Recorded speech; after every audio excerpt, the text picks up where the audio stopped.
Hey guys, this is Elbrick. Welcome back to Elbrick Gaming. Last time I uploaded a video, we pulled for Ganyu, and we got her. Now, I want to upload something talking about my impressions. And I want to be clear, I am not a Genshin Impact math guy. I'm going to leave that job to Jinx and Tuner, who do that role very well. And I would highly encourage anybody who wants to find out more about their thoughts on Ganyu to watch their live stream recording, but it is long. So I'm going to just tell you about my own thoughts. Now, I don't have really a lot of interest in running Ganyu as a main DPS because, frankly, I'm not a huge fan of bow users in this game as a main DPS. Especially when you consider that Ganyu really gets a lot of utility out of her second stage of charge. So it's not just one charge you have to wait for, but really if you want to get the AoE, you got to do the second charge. And that's just really not my play style. Now, if your play style is open to the idea of a charged bow DPS, you might find yourself getting some utility out of Ganyu as a main DPS. But for me, I would frankly run her as a sub DPS. And I've been enjoying that a lot. I've run Ganyu in a couple different comps because I wanted to have some background footage to show, and I also wanted to have some experience to talk to you guys about without just being hypothetical and talking about what could happen. And I really enjoy my main DPS is Razor, and I really enjoy Ganyu with Razor because I think she's great as a unit for sustained superconduct. Now, her Q attack, her ultimate, if you want to call it that, is a 15-second cooldown with a 15-second duration.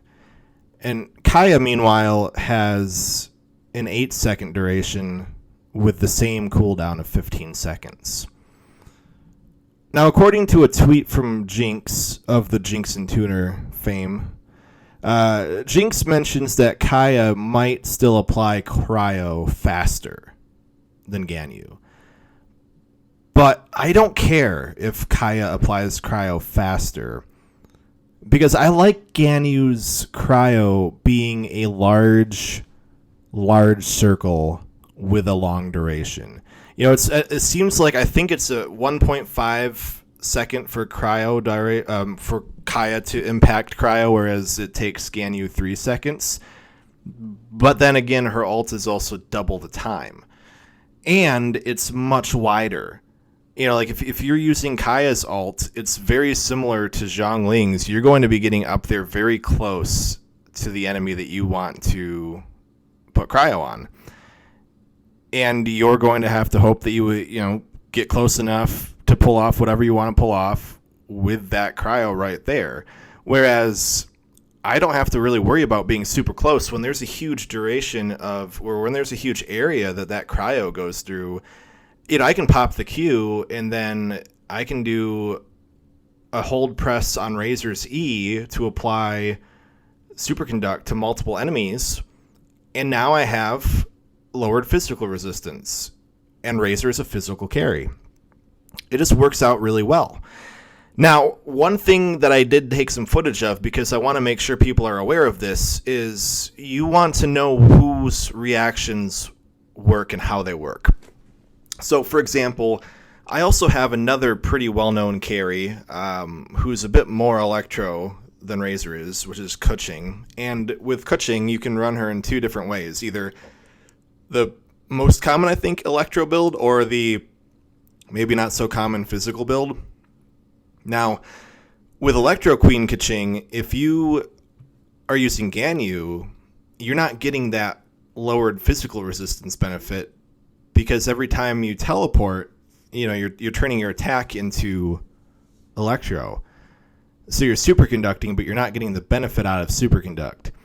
So if you're running somebody like Kuching, you want to be, cognizant of the fact that you'd probably be better off running somebody like a Xing Cho for electrocharged on her because Ganyu doesn't really fit a good role there because you're not really going to get effect out of the supercharge or superconduct. Now, if you run physical Kuching, we're talking a different story here because you're dealing more physical damage than you are dealing electro damage. And you can still hit electro damage to proc superconduct and then deal physical DPS. So, with Keqing, it's really a mixed bag. If she's electro, Ganyu's not for you. But if she's physical, then Ganyu could fit into your team.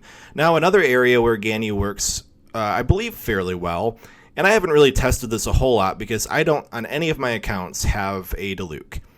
And Zhongling, while I think she is good as a sub DPS, I really don't like how positional Guoba is. If you're trying to use Zhongling to do melt, you're not really going to get, I don't think you're going to really get a lot of utility out of Guoba unless you somehow manage to just position him perfectly, but that's not going to work every single time. So I tried it with Klee, and I hate Klee's playstyle, to be honest with you guys. I am not a fan of Klee. I don't like how you need to learn a lot of very complicated motion cancels to really maximize her DPS.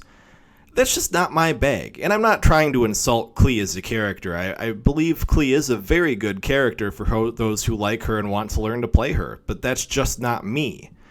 And my Klee has a decent Witches set, but her gear is not anywhere near what my Razor's is. So it's not entirely a fair comparison at all. And that's why I'm not really going to compare numbers here. But I do think that Ganyu can work fairly well with a Pyro character to proc melt. So I used a couple instances of Ganyu's Q while fighting at least a group of 3 or more Hilichurls, because frankly I just have been doing this in open world as opposed to domains. And Klee had been able to hit melt fairly frequently. The only problem really is, if you're out in an area where you have a lot of grass and you have a lot of fire, that cryo debuff is going to go away pretty quickly. So you might not get as much utility out of it. And I just, again, without Diluc, I don't really play melt a lot myself. But because I have a Razor main, and Razor is mainly a physical carry with electro capabilities, I think Ganyu fits in really well in that team. Now, in the video where we talked about pulling Ganyu, I mentioned that, you should really only pull if you're financially in a position to do so. And I think that remains true here. I don't really ascribe to the idea that any character is a must pull, because to me that makes you think that, at some point, no matter what your financial position is, ignore the cats in the background, with a must pull, you have to be comfortable spending money, even if it's money you don't have. So I'm not going to call anybody at any time ever really a must pull. Now, if you have disposable income and it wouldn't break your bank to do so, and if you think Ganyu could fit into your team, I think this is an okay banner. And the reasoning for that is mainly because of what I mentioned in the last video. We have 2 free characters as the rate up. Do you need more Noels?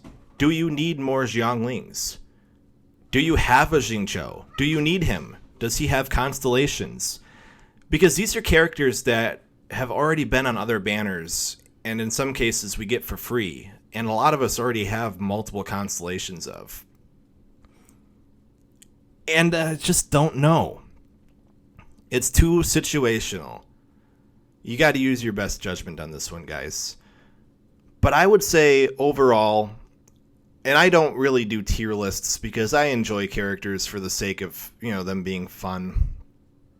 I think Ganyu is going to fit into my Razor team very well. And I certainly think that she fits into my Razor team better than Kaya or Chi-Chi or Diona. And you might disagree with that. You might enjoy the way that Kaya plays. You might enjoy the shield that you can get from Diona, and that's fine. Your team comps could vary quite a bit differently than mine. But frankly, I think in terms of my play style, she fits into my main team very well. So I would say I have a very positive impression of Ganyu. Thank you guys for tuning in. I think the next video that we come back with will probably be some more Genshin failure. Thanks for watching, guys. Goodbye.